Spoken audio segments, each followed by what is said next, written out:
Ice age మళ్ళీ వస్తుందా? Earth హిస్టరీలో చాలా సార్లు ఐస్ ఏజ్ జరిగింది. ఈ పీరియడ్స్ లో ఎర్త్ సర్ఫేస్ చాలా భాగం థిక్ ఐస్ షీట్స్ తో కవర్ అయింది.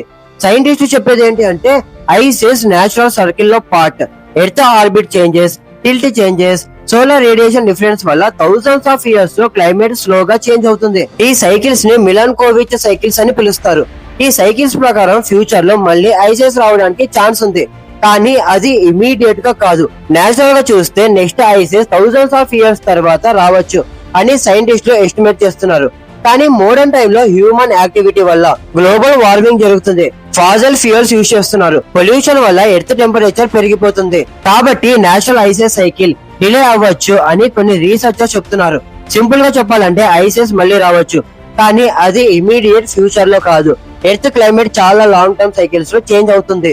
నేచర్ టైం సైకిల్ మనం అనుకునే దానికన్నా చాలా పెద్దది.